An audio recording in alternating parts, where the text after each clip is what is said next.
got to see the wave. Come back tomorrow for another try. No? No, it doesn't matter if you're selected or not. There are lots of things to see and do in the area. Over 2 million acres of state public lands. Bryce, Zion, Coral Pink, Sand Dunes, the Grand Staircase, Vermilion Cliffs, Lake Powell. Get out and do something while you're here. It doesn't matter if you get the permit. We do have lots of things to see and do. I mentioned earlier the road conditions. A lot of the back roads are impassable or do require four-wheel drive high clearance vehicle. Keep that in mind when you're out there. If you're looking for something to do, you don't have the right vehicle, again, we have that list of guide services. Front desk has other options, ideas on things to do. Okay, hold on. I want to be in this.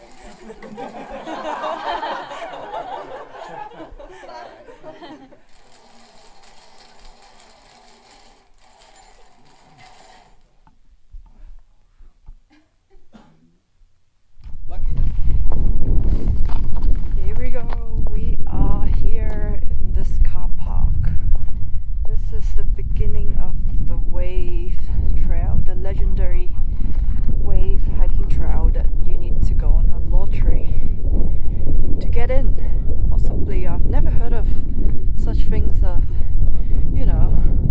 putting your name down and going into a lottery in order to get into a hike that everybody seems to be fighting to get here.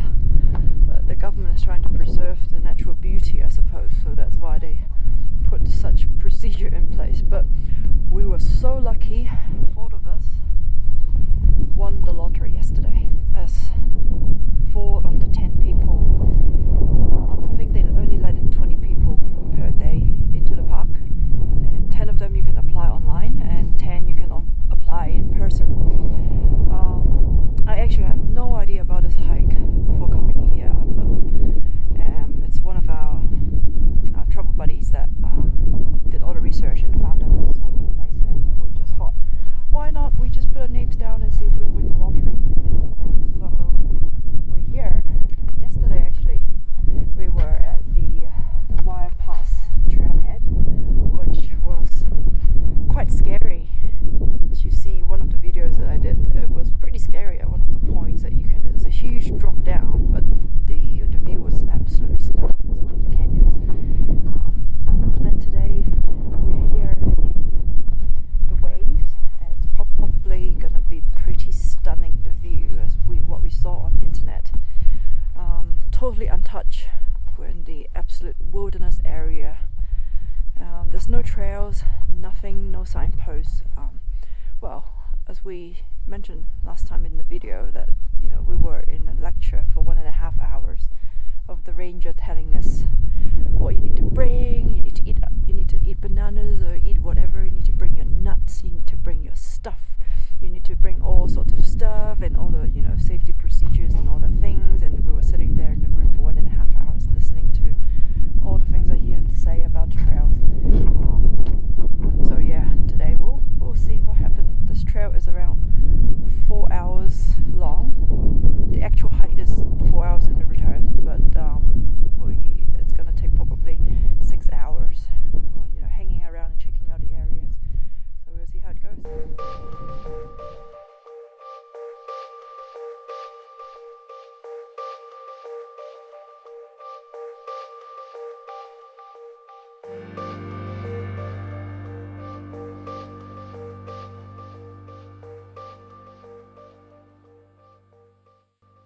We had a lot of warning yesterday about the trail, that there's no path, there's no road sign, there's no signposts and things, but actually we're at the very beginning of the trails, and they're full of footprints, and it's impossible that you get lost, basically.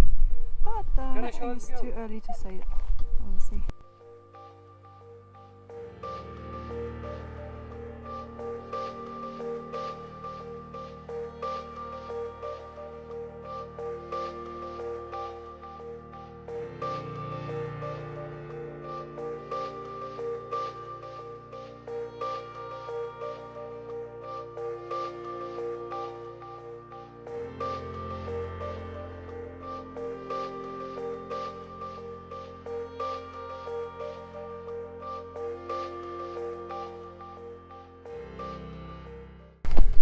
We're here at our first checkpoint.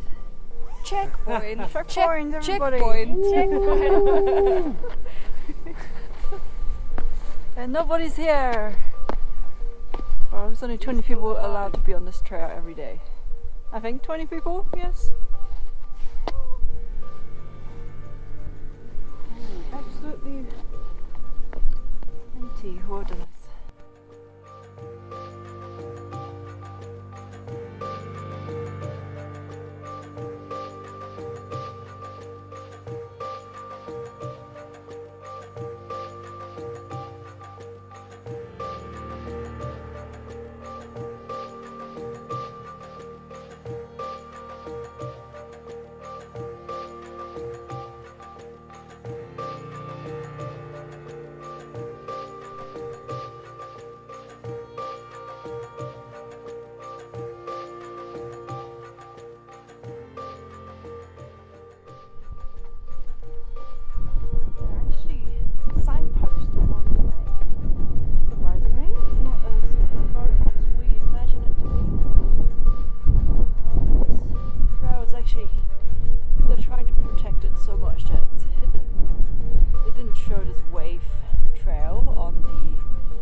Fun trail.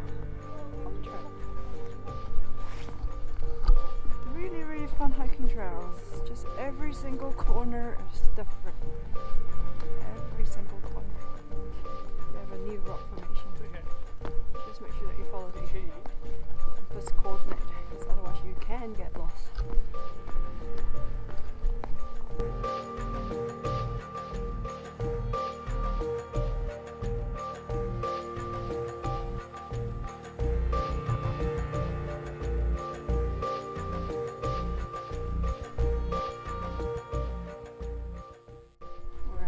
Sand Dune checkpoint. This trail is full of different terrain. We started it with quite flat and it was going up a little bit on those rocks. It's quite uneven rocks, and now we're on the sand dune and we don't know what's going to happen next. Surprise all the way.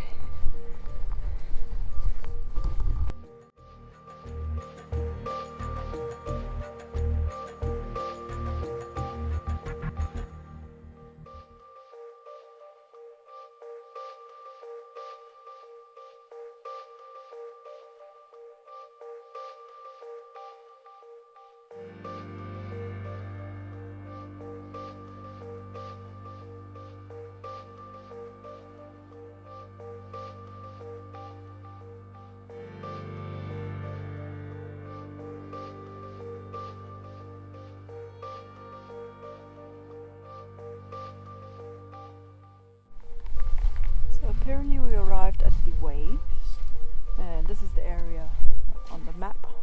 It doesn't say where that really iconic photo is taken, so this is a huge area that we can just start exploring and see where we can find that spot. Well, the footprints are disappearing, so we're just not sure where people are going, but I'm sure we'll probably going to be bumping into some people at that iconic spot very soon, because we saw a few cars in the parking lot just then.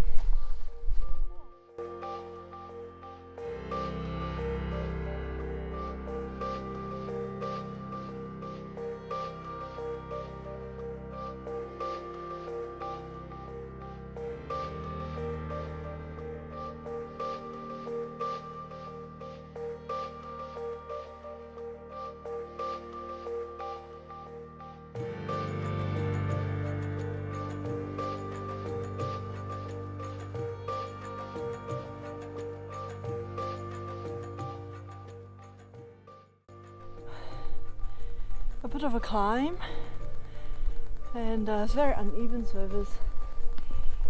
We think that we arrived at the waves. We're trying to find the iconic shot, but I think this area is actually massive, very, very big. This might be just one of it. We're just waiting for the sun to come out and to see the colors. I think this area has been heavily photoshopped and to show the colors, but without the sun you can't really see much color. It's just rocks actually, and you can see these rocks behind me. They have multiple layers of colors, which is really nice, wavy lines. And it's actually my first time being so close at these rock formation. They have it in China, on the Silk Road, but you can't really walk on it. So walking on it is what's pretty unique experience. So we'll try to go and find a way.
Travel buddy is stuck in one of the ridges over there.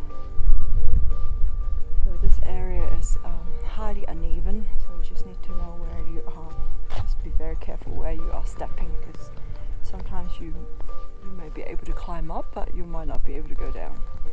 And it looks like these rocks are quite solid, but when you fall, it's quite a problem, because some of them are quite steep. And you see these are like massive drops over there. It's a risk hiking here. You just need to be very mindful of your steps, where you're going and whether you can actually get back down. Finding a way down is not easy actually. Going up is easy, going down is not.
about to leave the place, there's a guy that we bump into telling us that that's not the wave. The wave is another half an hour.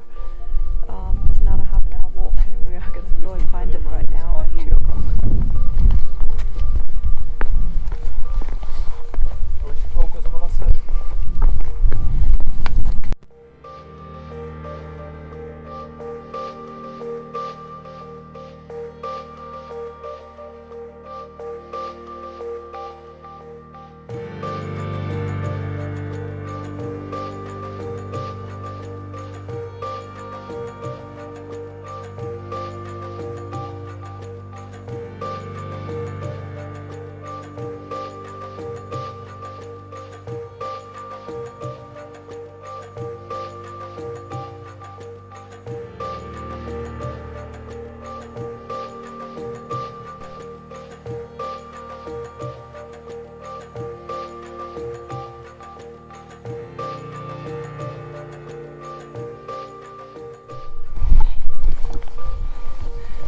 We are on the way to the real wave, and this is possibly the section, possibly the more challenging one.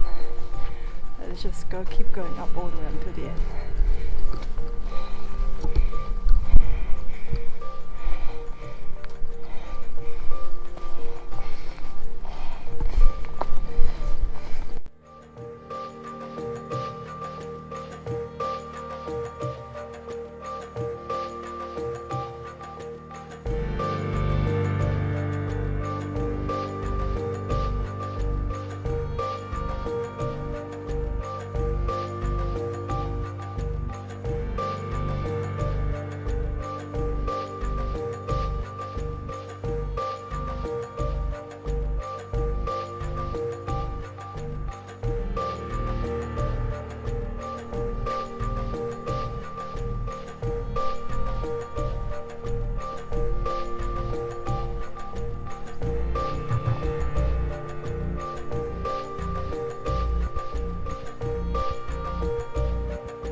is the legendary waves, the wave trail that you need to go on the lottery to get here.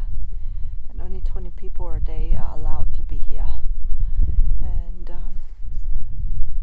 extremely quiet in here, that, you know, because not 20 people are going to be here at the same time, because we got here around 2:30 because of our mistake. We thought the other one is the wave, because that one was quite beautiful as well, but this one is massive.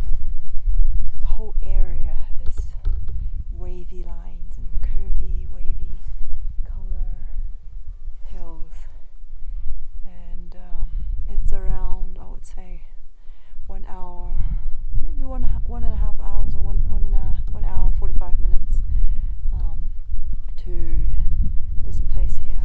So it should take you less than 2 hours to get from the car park to this location here, and possibly 2 hours back. And you might want to just kind of wander around this area. It took us possibly another 2 hours just to wander around and picnic, and just to enjoy the silence of this place, just to enjoy the color of this location here. Is absolutely stunning. Yes. Oh, luckily the guy that we bumped into on the other location told us that that's not the waves. We were hanging out in there for a long time until someone told us that you still need to go for another 30 minutes. Well, it didn't take that long. I think another 15 minutes from that site to this main location here. But, well, we made it. At least we made it, but I think we missed the sun. It's okay. It's not the best time to take photos, if you can still see the shadows and everything here. But at least we got here. See?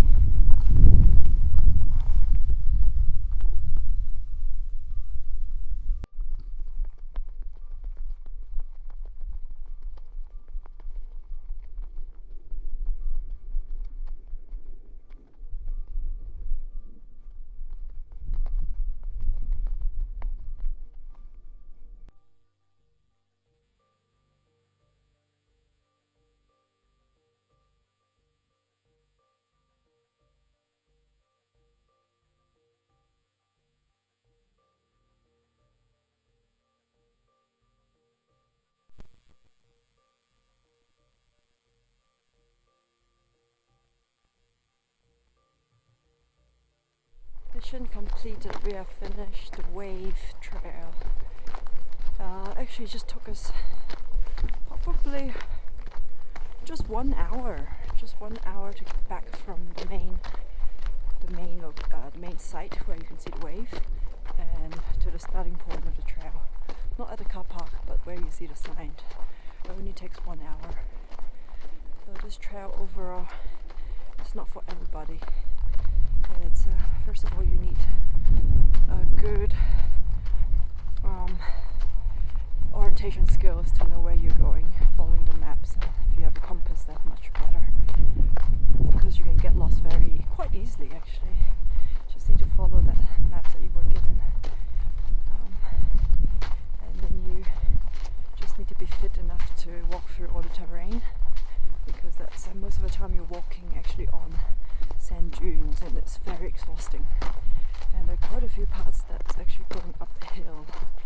It's quite hilly, it's going uphill all the way, and it just required really good shoes as well, because you seriously can't do this with sandals and things, because most of the tracks you need good grips for most of them.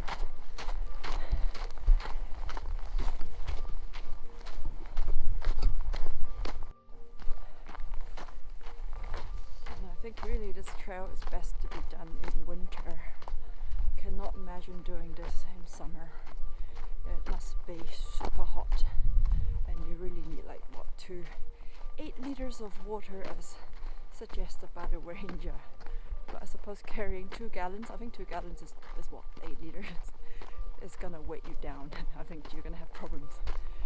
It's dangerous actually, carrying 2 gallons of water with you to go on a hike like this. Yes, winter is the best. We haven't actually had any snow at all. It was just quite freezing in the beginning, and bit cold here and there when you start moving, but when you started walking, then the trail you get quite hot on the way, and you need to start taking off all your layers and things. But we started it with possibly minus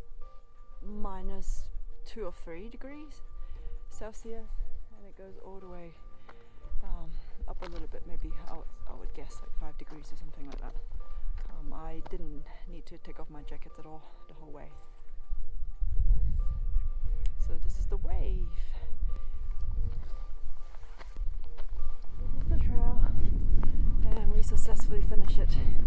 The whole trip, possibly from 10:30 until now is 5 o'clock. Success. And we're off to our next destination,